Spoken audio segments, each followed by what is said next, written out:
you so much, Bhavna. So Anveeksha, for everybody joining us right now, Anveeksha is also leading an initiative at IWN. It's called Talk to Me. Given these absolutely unprecedented times that we are living in, Anveeksha has very kindly stepped up to the plate along with her team of psychologists. She has really graciously offered all our members this wonderful, wonderful initiative whereby 5 people on a daily basis will be given access to clinical psychologists to just share their feelings. At this time, you know, navigating our emotional energy, I think, is paramount. And the mental and emotional well-being right now is nothing like anybody's ever faced before. I mean, you know, even, of course, those with mental health issues was different, but given the state that we are in right now, I think everybody is seeking some level of solace somewhere.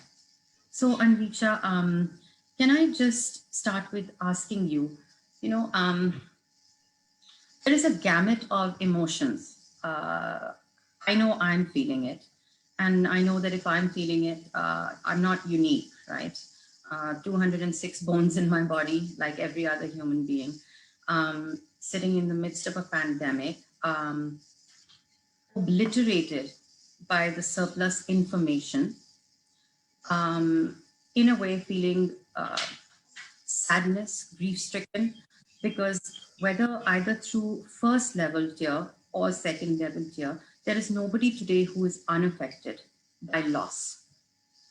Plus, I think there is a level also of guilt. I mean, guilt and I feel it in 2 ways. One, when there is so much loss around me, I'm sitting okay, you know, there is that. And then there is also, as a mom, I'm feeling a level of guilt because I recognize that, okay, I'm also chairperson of CII IWN.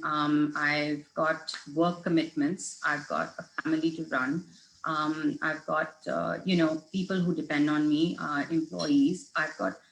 And I have 2 kids. And there's somewhere that I'm feeling, and of course, parents, in-laws, there's everything, right? There is a part of me when I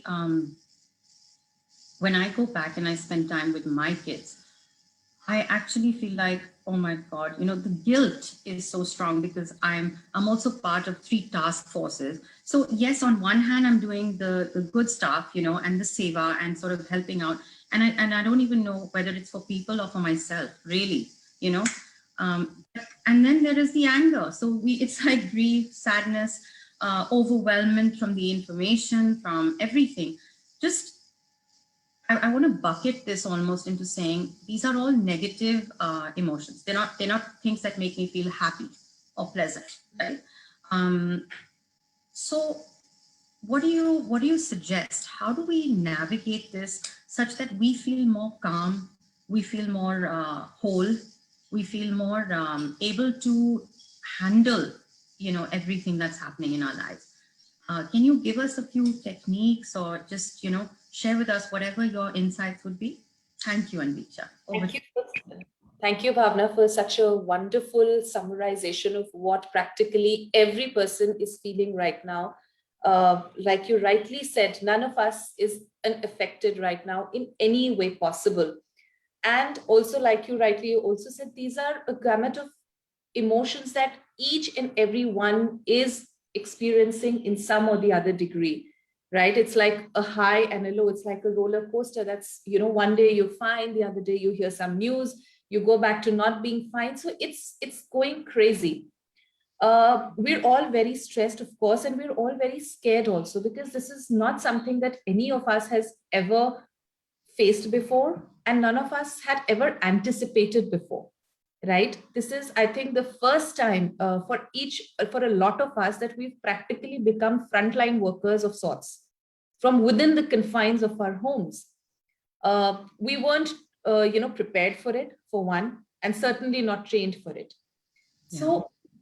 So whatever, you know, all of us are feeling are very natural things. They're very normal. And like you rightly said, they are not pleasant, but they're normal. So yeah. First and foremost, we need to understand that the situation of this pandemic has been unprecedented, and it is not in our hands. It's not what you do or I do, individually, that is going to make, much of a this thing. It's all of us collectively. So whatever little that we can be doing, we're doing that. All of us are doing that. But at the same time, we need to understand and accept what we can and what we can't do. We have to be real. We have to have realistic expectations. If I can't find a bed, no matter how many phone calls I make, if I can't find a bed, it is not, letting my family down. It is not a failure on my part. It's just that it is just not there. I tried. There is a real helplessness with that. Yes, because there's a helplessness, and you feel as if you're failing as a person somewhere. Yes, quite right. So, you feel that, oh my God, this was my connect. This is what happened. I could have, these were my things, and I could have just, procured it for this person. I wasn't. So there's something wrong with me as a person, but we need to understand that it's none of us right now, unfortunately.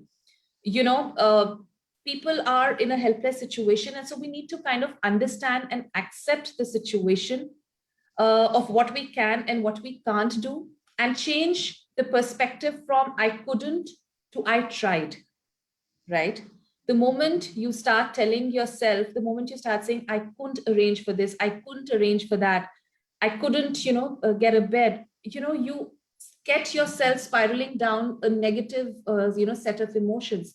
But the moment you try telling yourself, I tried, at least I tried, I made 5 phone calls. If nothing else, we get to know that those 5 phone calls were not working. Nobody else will have to kind of, waste their time on it.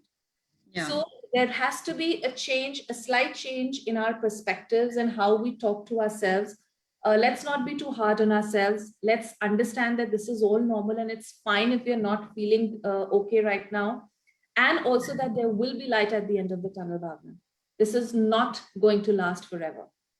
Right? Yeah, but I think almost all of us in this audience, I think we are all used to being very hard on ourselves. Let's be honest, right? We all hold ourselves up to some standard of, I don't know, excellence, which I mean, I think, short of Mother Teresa, none of us can ever actually match. But yeah, you're right. I think there is a fine balance between surrendering what we can't control and accepting what we can. Yeah. And there are so many of us, so many people around us who are looking up to, let's say, Bhavna, because Bhavna, like she rightly mentioned, you're heading 3 task force. There are, you're looking after CII, their in-laws, parents, children, everybody who wants a piece of Bhavna all the time. Well, not just Bhavna, but every one of us. Yeah, I mean, that's just not unique, right? Yeah. But what does it give you? It leaves everybody no time and space for your own self. So this is also a time to renew your commitment to your own self, that you will take those 10 minutes out, whether they're hitting the bed, whether they're early in the morning or during the afternoon, where you will sit down just with yourself, gauging your thoughts, putting them all together and moving with the day ahead, because that's what's important. It's a time to renew our vows to our own selves and reminding ourselves again and again that this is what I can do. This is in my control. What I can do is keep myself safe. Try and keep myself safe. What I can do is not step out. What I can do is maybe try and get, my vaccination on time, if there is a slot available. So these are things that I can do. So, focusing my energies on what I can do. I can sit down here and make calls for my friends. But what I can't do is, let's say, manage the treatment that the patient is getting in the hospital. I don't have a say on what drug should be given, should not be given. Yeah. That's outside my purview. And frankly, I'm not trained for it. So I need to understand what is it that can and cannot be controlled from my side. Absolutely. I think understanding control is a really big thing, because we all try and we're so insecure. Yeah. So that's why we try and control situations, try and control people, try and control everything, right? Because we don't like that not able to control. We don't like that not perfect scenario. So what are 3 practices, Anvi, that you can give our audience? What are 3 practices that you could say, okay, this is for your own mental well-being, your own emotional well-being, for your calm? What do you suggest so that we can, instead of being the hurricane, be the eye of the hurricane? What could we do here? So I can give you about 3 to 4 things that any individual can do if they are feeling, let's say, a lot of anxiety. A lot of times this anxiety also feels like a big ball is on your chest, right? You almost feel your heart is sinking. You feel that this is the end of the times for you. Your oxygen level is going down. You're going to be next. So a lot of times that happens. So the idea is to, Yeah. number one, rationalize with yourself. You haven't stepped out. You haven't had a direct exposure. It is very unlikely that you're having COVID just sitting in the house, right? Unless you've had like a exposure to a outside place or some place you've stepped Yeah. out of something. So rationalize it with yourself. Try talking self assurance with yourself that, listen, it's all going to be okay. Deep Yeah. breathing is one that people can very quickly do from the confines of anywhere. If it is that they're feeling very anxious, if there is a thought which is troubling you a lot and you want to break that negative thought at that given moment, 2 things that you can very quickly do is take a minute, pause, sit down, deep breathe, and tell your mind to do skip counting, right? So Keep counting. yes, so I close my eyes, I do like a 0, 5, 10, 15, because then it takes a lot of my concentration to break from that other thought and channelize it into the skip counting. So that is a technique of thought breaking if you ever want to break your thoughts because they are getting too negative for your own self. So that is Like one a thing. circuit breaker, almost a Yeah, circuit like breaker a for circuit your breaker. own. Yeah. Okay. Perfect. Feeling too much tension in your body, you don't know what to do, you're feeling too much of it.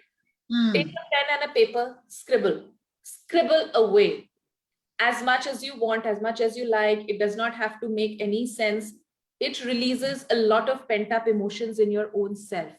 If you still Mm-hmm. have, even as doctors or even as healthcare workers, keep it handy and just, keep scribbling because it releases a lot of your tense, moments. Apart from that, if you have 5 minutes, take a chair or sit down on a bed, deep breathe, close your eyes, and start doing muscle relaxation exercises. Wherein Mm. you start, let's say, with the tip of your toe. Yeah. Curl your toe, concentrate on that muscle, count till a 5, release it. Mm. Go on to your calf muscle, clench it, count till a 5, release it. Then onto your thigh muscles, and then all the muscles that you possibly can feel up to your eyes and everything. And that is when you start to feel anger and relaxation, anger leaving your body, relaxation setting in. So Yeah. those are things that we can quickly do even if you have like 5 minutes in a day. And if you keep, and practice makes a man perfect. So if you Yes. keep at it every day for 5 to 10 minutes in that commitment that you've made to yourself, you would be able to see a change in your overall composure and how you're dealing with things around you anyway. So it is Yeah. practice and also these techniques and a lot of other deep breathing, ho gaya, meditation, mindfulness, meditation, guided meditation helps a lot. Excellent. Yeah. Deep breathing helps a lot. A lot of your physical exercises will help a lot. Even if you can do it for 5 to 10 minutes a day, it's a great thing. Watch out for what you're eating. Don't bog yourself. Please maintain a healthy sleep routine. All these things are extremely important. I understand that we all have this fear and anxiety of going to bed because the phone may be pinging at night and you may miss out on an important call of somebody asking for help. But then there are other ways to tackle that. But please hit the bed on time. Try and get as much sleep as you can. Choose your news wisely. We're inundated with, Yeah. yeah, Oh, horrible news all the time. all Yeah. the time. So, just, and even like, on Facebook or WhatsApp, or on a YouTube, whatever videos you watch, they keep coming in your recommendations, similar, Yes. videos. Yeah. So if we are conscious about the kind of news that we choose to watch, if you surround ourselves with positive news, you will automatically start seeing those positive, things around you. AI is a big thing these days. So Yeah, yes, God absolutely. practically reads your thoughts. So, choosing your Thank you, Anvi. And before help. I go to audience questions, I'm just going to sum up and then you clarify if I've left something out. So first is watch your self-talk, right? Start becoming more. Affirmations, positive affirmations, Yeah. changing it to something. Yeah. Okay. The second is if you need to circuit break your thoughts, you're going negative, start doing skip counting. Yeah. Just start scribbling, right? Scribbling is a great way to release your energy. Fourth, possibly journaling, right? Fifth is just start practicing some sort of muscular relaxation. Right. Yog nidra, whatever, 5 to 10 minutes. And six, and I think this is really imperative, you touched upon it, is sleep. Make sure you get enough sleep, right? One thing I want to ask you, which you did touch upon briefly, is how important are boundaries? Very. Boundaries, yeah, because the lines are so gray, right? Everything is we're in each other's space. Time, day and night have merged. I mean, it doesn't matter if it's 3 a.m. or 3 p.m. It's like, so how important are boundaries for keeping our sanity? Boundaries are extremely important, Bhavna. They are, even the nature has its boundaries and its laws. If you try to break them, all havoc runs loose. So, right, like you rightly said, boundaries are extremely important. And how you can create boundaries is probably by telling your children, if like you are at home, you're working from home, you have to be able to tell the children that, listen, this half an hour, mama is, going to meditate. So no matter hail, storm, whatever comes, you're not coming crying to me unless it's like, a life-threatening emergency. Or, Yeah, things like that. Or if it's even for work organizations, as, professionals, we need to be very clear with our colleagues. We need to be very clear with our organizations that, listen, I do not pick work calls post 6 o'clock. Or, if you have sent me an email at 7 p.m. in the evening, please expect a reply at 10 a.m. in the morning. yeah, So, it is important for us to be able to spell that out as well, Bhavna, because, it's a world wherein if you don't spell out what you're comfortable with, everything is taken for granted. And if you yourself take yourself for granted, everybody else will. So for us to absolutely. be able to follow the boundaries, we need to be able to spell them out correct and follow them rightly our own self. Yeah, And and that's establish what even children are wanting. Let's say if it's a child who wants to be, let's say watching a TV, you say that it's for half an hour. Fine, it is for half an hour. Keep a watchful eye on what they're watching. But for that half an hour, they shouldn't be disturbed by saying, okay, you only have 10 minutes. Okay, you only have 5 minutes, because right. you have to be respecting theirs as well. Absolutely wonderful. And I like that. I think everybody deserves respect, even a child. Okay. So, Anvi, we're going to just jump right into questions from Glossy. As a doctor, each day has become a negative stride. Please Right. how to manage the mental diarrhea. It seems like a never ending situation we are in. And I think she's having sleep issues. So please definitely share with us about that. As doctors, and I have seen this so much in this pandemic, doctors are the superheroes. So we're all kind of relying on them all the time, and they are rightly so. They're doing whatever best they can, and even more. But at the end of the day, we have to realize we're all humans. So it's fine to reach out for help, even as a doctor, if you think that, there is something that you would rather speak to with not just a mental health professional, but to anybody who can, understand your situation, who can understand what you're going through. It's fine to be able to accept that. It's fine. And like we said, we have this need of Talk to Me initiative for CII. There are also a lot of other, helplines which are in place. So it's fine to be able to reach out to those. And as a doctor, yes, it does seem like a never-ending situation, Dr. Glossy, but like I said, there is light at the end of the tunnel. This is not going to last forever. And as Scarlett O'Hara always said, tomorrow is another day. So Wonderful. as So seek society, help. yes, Vent and help. seek help. We're Yeah. all there to help out as a Yes. community, just like you've been helping us. So we're all here. And yes, we can all do the techniques. If you are in the middle of, let's say, a theater, or you can't step out, you can't talk to anybody, do your relaxation exercises, meditation, or those other techniques, and they should be able to help you immediately. Thank you. That's wonderful, Anvi. Okay, from Simran. I had COVID 20 days ago, but after that, I've had a lot of acidity and anxiety. especially when I had reflex, anxiety increases. What is happening to me? All sorts of negative thoughts are coming in. What can she do? Simran, one thing that you can maybe do first and foremost is, I'm not sure if you are any anti-reflux medication, because sometimes your symptoms are also, your mental symptoms are related to your physical symptoms and vice versa. So I'm not a doctor, so maybe you can, check with your doctor if there are any anti-reflux, things, pills, etc., that you can take. And when this reflux is happening, please try deep breathing. Try to, stop your thoughts from a negative. Like I said, the techniques that can be used at that point in time. Uh, Try to do something nice. Let's say listen to music. One another technique that people find very useful is that if they are having a very negative thought, you can do like a 3 clap count. The moment you do that, you train your brain to say that, listen, this needs to stop here, and you should be able to do that. Yeah, so these are all techniques that we can do if your negative thoughts are coming, and you can do the stop breaking. But please do check with your doctor, because the moment your acidity subsides may also be a time your anxiety goes down. Right. Okay. Now Shivani's asked a question, but I think you did touch upon it. How do we disconnect from the firefighting through the day and give ourselves to our families without the clutter and negativity? So if you can just quickly give her an answer. Shivani, the moment you want to give time to the family, please understand that that is also a boundary time, right?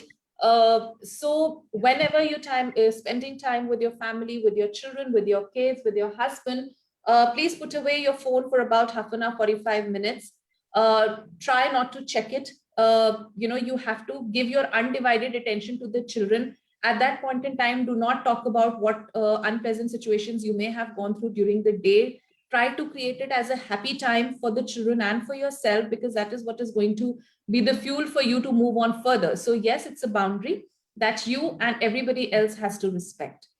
So even if you give those 30 minutes, it's quality over quantity these days. So if you do give those 30 to 40 minutes qualitatively, the quantity of it wouldn't really matter. Wonderful. Thank you. And Shibani, stop feeling guilty. From Zia, which is the best way to explain loss to children so that they don't get too anxious? They have been exposed to so much loss, whether it is within the family or with the teachers at school. Yeah, Zia, that's absolutely true. I'm very sorry I have to be, answering this for children. It's very unfortunate that children at such young age are going through a lot of loss. But then again, Zia, grief is something which cannot be handled in a day. There are no right words to be able to say to a person who's had a feeling of loss or grief. There's nothing that you can say instantly that will make them snap out of it in 5 to 10 minutes. Grief handling, uh, it takes time. So the best way to explain loss to children are much more resilient and much more understanding than we give them credit to. That I agree with you, yeah. The best way is to be forthright with them. Let's be honest, because telling them कि अच्छा कोई बात नहीं, अभी बीमार हैं, कल आ जाएंगे, परसों आ जाएंगे, that is not going to help. Softer words, but the truth is what is going to help. And yes, it is going to be a little bit of a shock for them, but then these are also life lessons which are going to make them resilient in the longer run. Yeah, I think softer lessons.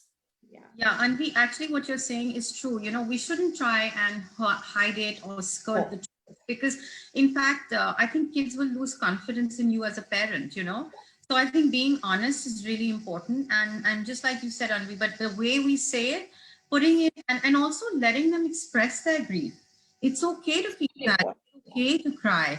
And grief is never, it's an onion. It doesn't come one time and it's boom, done. It comes in waves. So it's okay to process it, I feel, right? And they need to be able to process it, because they will be, sometime in their life, in their juncture, they will go through it. So they have to learn the mechanism to cope with it. Unfortunately, a lot of children are learning it at a very young age, but then such is life. Maybe that's the way it's meant to be. Rinky is asking, children are being severely affected with the current situation. How can we help them? I guess this is a bit of a follow-up, but if there's anything you want to add here? The only thing is that, yes, we have to be the best support systems that we can be to them. Yes, it's a time of great anxiety for them. A lot of children are, in a very unfortunate, I wouldn't say unfortunate, but in a condition where they don't know when the CBSE exams are happening, NEET is happening, GEAT is happening, whether they Yeah. want to go out. There is a lot of this thing about career. What will they do where 2 years have gone by? But then all the children who call me with those kind of anxieties, I only say that if you're able to, sit here, call me and even discuss about it, that means that we're lucky enough, right? Yeah, So absolutely. 2 years in a lifespan of 100 years, touch wood, for all the children is not a big time.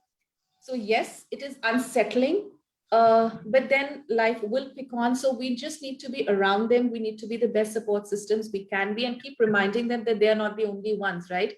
Children around the globe are facing the similar situation. So if it's a setback for them, it's a setback for every child who's, let's say, 18 or 19 or 20.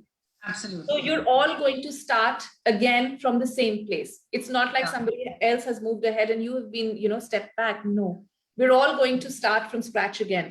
So Yeah. that is something that we can keep reminding children. COVID is not personal. No, it's not personal. Everybody Personal. is, yeah. It's So going to, yeah. 18-year-olds the world over will have to come back to the same square, no Absolutely. matter where they've been. Yeah. Okay. We're going to move to the next one. I think this is more of a comment. This is from Neha. Pranayam has really helped me. That 30 minutes helps me keep things in perspective. We're very happy for you, Neha. That's wonderful. It is a very good technique. From Vandana, we've got, as a teacher, how can you keep your students motivated? That's a very good question. That's a great question, Vandana. As a teacher, the first and foremost is that, online has become the, new normal. But, I understand that, keeping motivation through online may be tough. First and foremost, please give yourself a huge pat on the back for what you guys have been doing. Teachers have been doing an amazing job the world over. Uh, Absolutely. it's not easy engaging 40, 30, 20 children through a screen.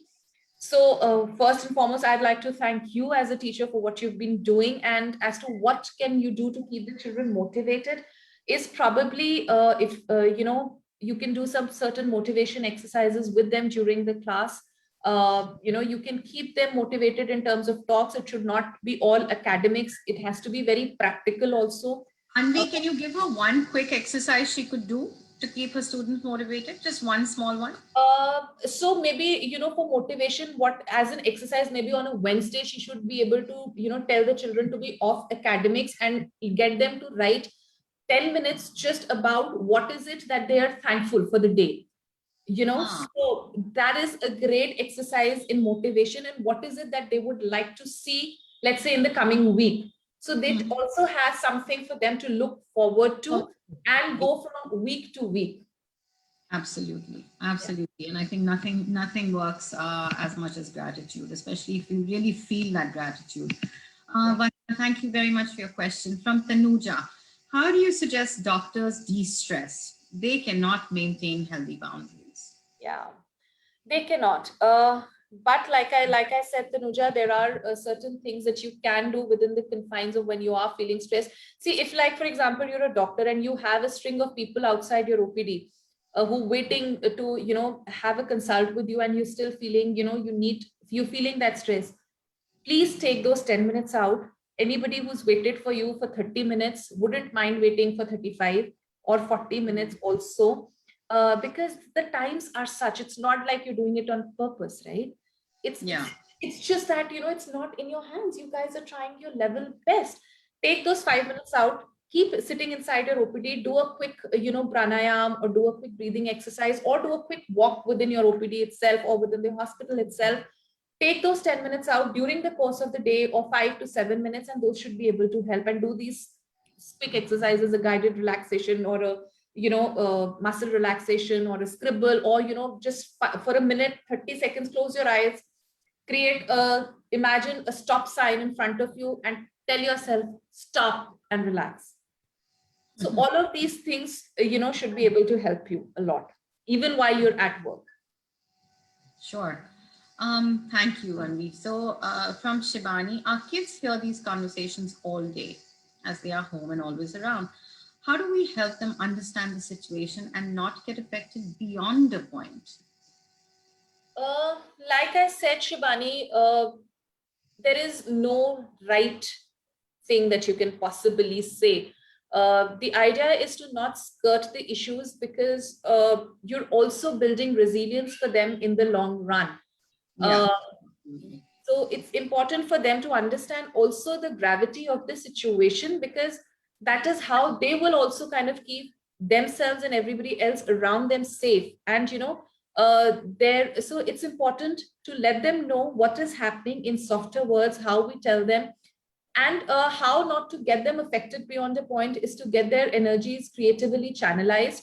They are online all day, so maybe a few classes would help them if they are willing to take classes. Maybe a music lessons, musics are known to be a great way, even if they are not interested in a let's say, even if it's an outdoorsy kid who's not so interested in a violin or a piano, but even listening to music or even just trying to learn, uh, they don't really have to continue it for a long term, but something like that would help them.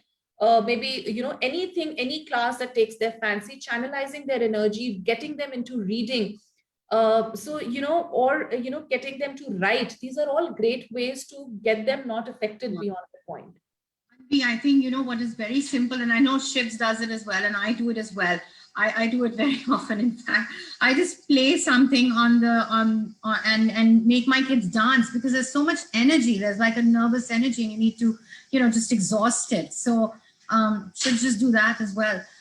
Okay, so from Prachi, what can you do or say to friends who have suffered heavy losses in the pandemic, especially when meeting is not an option? It's a very good question, Prachi. It's a great question, Prachi, and I'm very sorry for all the losses that your friends have gone through. But like I've said before, there is no right thing.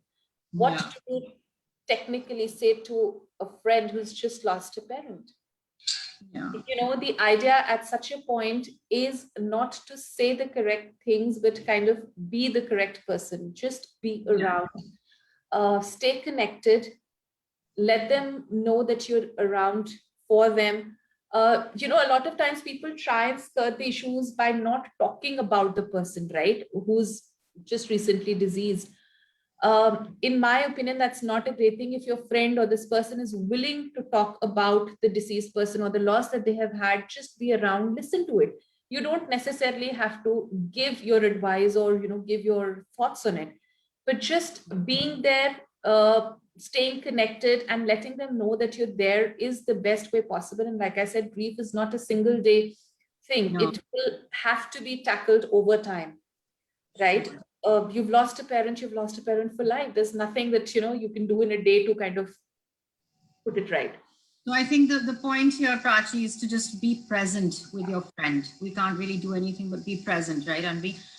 From Rinky, our parents have been locked in for almost a year. Still, some of them have got COVID. Others are extremely anxious now.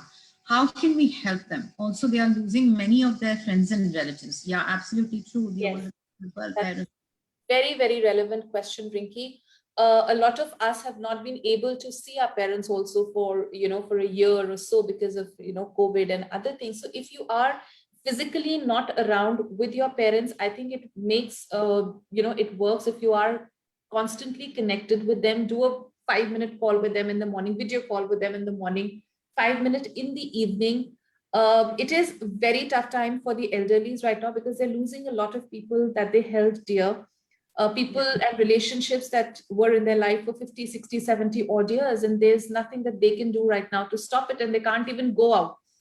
Yeah. So it is extremely tough for them also. So as children, what we need to understand is that the best support that we can do is stay connected, get them to read. A lot of our elderlies are inclined towards some sort of a faith mechanism or something. So if there is a faith that they follow, it helps if they keep following that, more actively, read a book, keep connected with your with the book of your faith.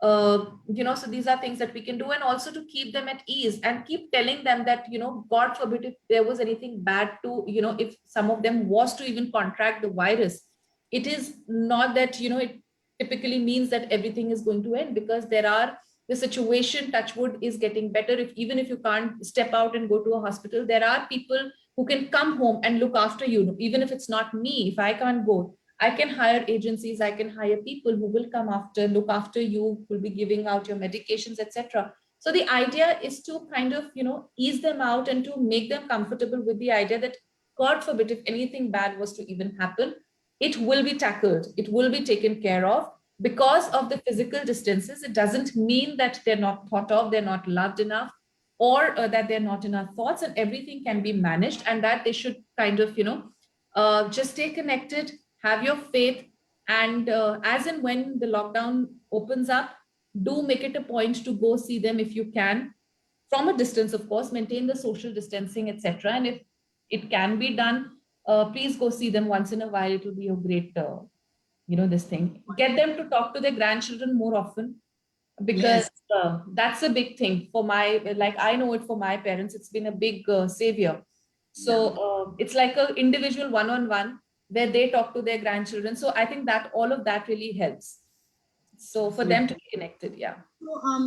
So, follow on to this, Nandini is asking, how do you deal with their fear of the fact that they could be next? So this is a step ahead. Dealing with your own mortality, I think, right? Confronting that.